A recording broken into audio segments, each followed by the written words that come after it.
It's the start of a new year, and like most people, your mind is on how to become a healthier person, a more fulfilled person, and in our case, even a wealthier person. In this episode, we talk to you about New Year's financial resolutions, how to set them, and how to stick to them in ways that will benefit you financially. Let's get started. Let's get some money. From New Money, New Problems, it's the New Money, New Problems podcast, a show for successful professionals searching for the tools they need to navigate financial opportunities and obstacles they've never seen. Negotiating compensation, purchasing your first investment property, helping your family with money, the highs and lows of entrepreneurship. New money brings new problems that require new solutions. Join us as we work through them together. I'm Brenton Harrison, and this is the New Money, New Problems podcast. Hello, my name is Brenton Harrison of New Money, New Problems, and your host for the New Money, New Problems podcast. It is early 2023 when we're recording this episode, and if you are like most people, the start of a new year puts you in the mindset of things you can change about yourself, about your behavior, about your life to put you in a better position at the end of this 365 days. In this episode, we're going to talk about some ways to set New Year's resolutions that will stick and some specific things at the beginning of each year that I do to put myself in a better position financially.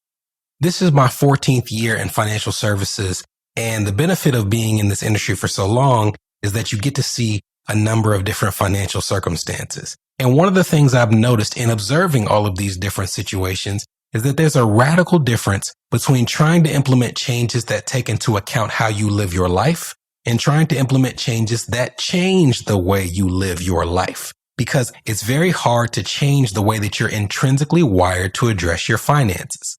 If you are looking at the way that you are intrinsically wired financially and you're setting financial goals that are trying to change that wiring, it's not something that can be easily done, especially because for the typical listener of this podcast, you are doing just well enough that finances are not the first thing you think of when you wake up in the morning. Now, you may be in a precarious financial situation, but if you're listening to this podcast, you're probably not on the line of having something to eat for lunch and trying to figure out if you can hold yourself over until the next day. That's not the level of disparity that we're talking about. If you're not in that level of disparity and you're just stressed, but you're still earning $100,000, $200,000, $300,000 a year, your finances are something that are important to you, but it's still something that you address after you've taken the kids to school, after you've done a full day's work, after you've watched a couple episodes of Seinfeld or Insecure or insert your favorite sitcom here.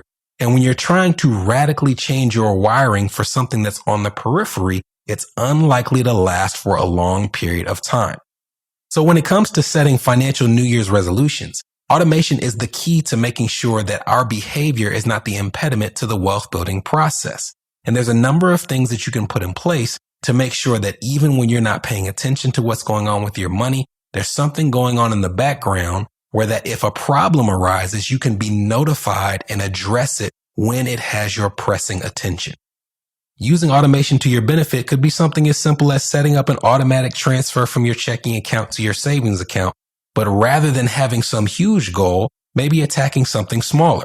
Maybe it's a meal that I grab at a certain to-go place every single Friday. When if I just substitute that one meal, it might save me $50 a month when I look at how many times I go on a monthly basis. And by diverting and reallocating that money to my savings account, I can pat myself on the back and say that at the end of this year, I will have saved $500 or $600 that I wouldn't have saved prior to identifying that expense. There are all types of other services, like identifying all of your automated subscriptions, which we'll talk about after the break, and trying to find ways to reallocate the mess and the miscellaneous things in your budget that can help you build wealth. Using services like Mint.com, like You Need a Budget, like Insert Automated Tracking Software here, can make sure that whenever you meet that limit of what you set for yourself, you get an email or a text message that can serve as that corrective behavior that lets you know what's going on without you having to have the discipline of sitting down on a monthly basis to find out that you overspent. We're trying to build in systems that will alert us to when we're acting counter to our financial goals. Another thing that I tell people to avoid is also making sure you're not setting goals that treat an element of your finances as if it operates in a vacuum. everything that you do in one area of your finances impacts other areas as well. And when it comes to New Year's resolutions, you can be very motivated at the beginning of the year to do something like tackle debt, to do something like increase your savings, to do something like increase the amount you save for retirement. And because that's the thing that's pressing on your mind, you set a very high goal for yourself that does not consider the other things going on in your finances. You might be really motivated about increasing your cash cushion this year. And last year, it could have been highly possible for you to save $250 every 2 weeks. And you say, every 2 weeks, I'm going to have $250 taken out of my check and go straight to my savings. I'm not even going to touch it. But because you're not thinking about this part of your finance affecting the other parts of your finances, you could have neglected to realize that your child's going to a new school or has a new tutor or a new after-school program that made that $500 not as realistic this year as it would have been last year. And when setting financial goals for the new year, you need to make sure that even if your goal addresses a particular element of your finances, you've looked at what else is going on to determine whether that's actually realistic. And lastly, something that could make it easier for you to reach your financial goals as opposed to making it more difficult to do so is getting some momentum moving downhill. You want to start January 1 with a financial goal that has the easiest thing to do at the start of the year, as opposed to having to take the biggest bite of the elephant on January 1. Akin to the types of things that you see in Atomic Habits, where it tries to get you to identify a small behavior that you can change and do every single day. When you have something small, something tangible that you can do over and over again, eventually becomes a part of your character, and it allows you the discipline to attack those things later on in your finances that realistically you may not be positioned to attack on January 1. After the break, I'll tell you some specific things that I do with my finances every year, and I'll even issue you a 30-day challenge where you can work with us to make tangible improvements in your finances in a month's time. This is the New Money, New Problems podcast, a show for successful professionals searching for the tools they need to navigate financial opportunities and obstacles they've never seen. We'll be right back. Are you wondering what new money problems you might be overlooking in your financial life? If so, we've got great news. We've crafted the New Money, New Problems Gap Finder to identify potential weaknesses in your finances in areas ranging from budgeting, investments, insurance, and even the threat your extended family's finances could pose to your household. Please head to newmoneynewproblems.com/gapfinder to complete it today. Again, that's newmoneynewproblems.com/gapfinder to take the assessment.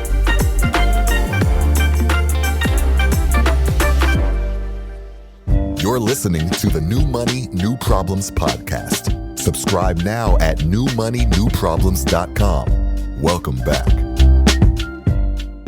A few years ago, we had a group of my clients and friends who wanted to do some things together that would improve their finances.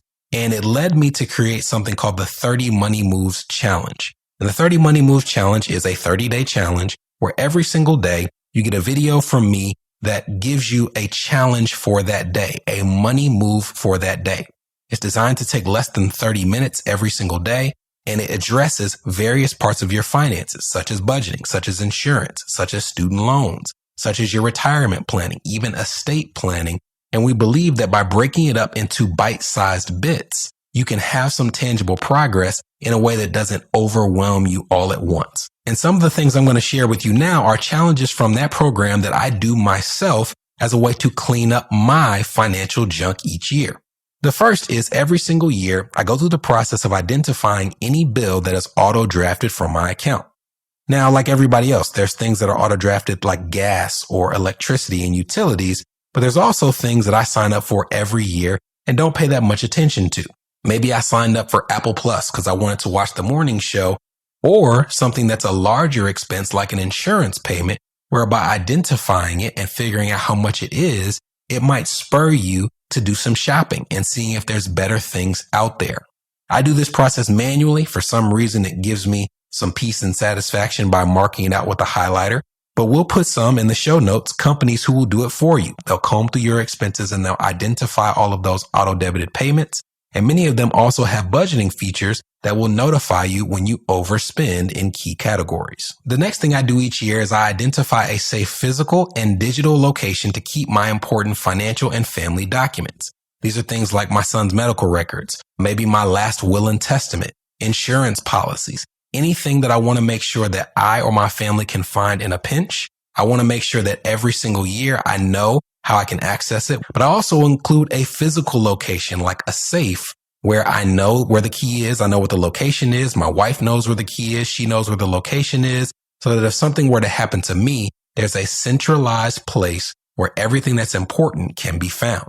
Next, something that I do every single year is I consider and place a dollar value on an hour of my professional and personal time. My financial services mentor is a guy named Marcus Henderson. And one of the first things he told me when I was trying to get into this business and trying to build a practice for myself is that I needed to know what an hour of my time was worth, because it would give me an idea of what type of tasks I should be doing and what type of tasks I should turn away from or I should hire someone else to do. And as a business owner, you have to not just consider what you want to earn, you have to consider what percentage of what you earn actually reaches your household. I have people who work for me, so every dollar that I bring in does not come to my house. I may bring home 60 cents on every dollar that I bring in, which means that if I'm working with someone, I have to earn even more than my hourly rate to make sure that I net my hourly rate once I've paid all of my necessary business expenses. If you decided that an hour of your professional time is $100 an hour and your employer is only willing to pay you $75 an hour, you might have just decided that you need to go find another job. Or if you want to be paid $100, but the market says you're worth $75, you might have identified that you need to get some more training. You need to get some more experience. Maybe you need to get another license or certification to add to that resume to make sure that you're meeting the hourly rate expectation that you have of yourself. This goes beyond the professional world as well. If I've decided that an hour of my professional time is worth $200, I might decide that an hour of my personal time is worth $100. So now if I'm looking at my house and it's a mess, and I know that it would take 3 hours to deep clean my house top to bottom, then that 3 hours is worth $300 of my personal time. If I find someone who's willing to clean my house and they're going to charge me $50 an hour, I've saved $150 and probably saved myself some stress and preserved some energy by using them to deep clean my house, as opposed to using my precious time at home to do a job that I've determined is valued at less than my personal rate. Along those same lines, every single year, I try to consider a way to increase my human capital. This is a term that came from a friend of mine, Courtney Hale. I don't know if he invented it, but it's the first place that I heard of it, so I always give him credit. But human capital are the things that you can put on a resume, the things that you can say are a skill set that you have, and all of those things help dictate your worth in the marketplace. Even if it's not about dollars and cents, there is always value, one way or another, in adding another tool to your professional toolbox and being able to confidently say that I'm a better professional at the end of the year than the one that started the year. I get a lot of pride at being able to talk to somebody and objectively say that I do what I do at a high level. And I want you to have that same confidence yourself. And it all starts with every single year finding a way to increase your human capital. And lastly, get a piece of pen and paper. Sit down, have a sip or a bite or a puff of whatever gets you in the right frame of mind, and ask yourself honestly, what is the biggest thing getting in the way of you reaching your financial goals? Is it your human capital? Do you need to be honest about yourself that in order to get where you want to go in terms of your earning, you need some more training? You need some more expertise that right now you don't have? Is it your budget? Are you like me? And at times you can lose the value of $1 and you can spend without thinking to the point where you go deeper and deeper than you ever expected to be in terms of your monthly expenses. Is it a conversation with your partner? Are you all so disconnected financially that it becomes impossible for you to pursue financial goals together? Whatever it is, come to a resolution of what that obstacle may be, and also figure out how you're going to address it in a way that allows you to actually reach your end destination. These are the things you can put in place to make sure you have a financial goal and a financial resolution for 2023 or any year that sticks. And if you like some of these things that I said in terms of daily challenges, I encourage you to take the 30 Money Moves Challenge with me. We will put the link to the challenge in the show notes. You can sign up via email. Every single day you'll get a video from me urging you on, and we'll start that process of not just changing behavior, but moving this financial ball downhill and really making sure that we're on that journey to wealth together. I'll see you next episode. From New Money, New Problems, this was the New Money, New Problems podcast, a show for successful professionals searching for the tools they need to navigate financial opportunities and obstacles they've never seen.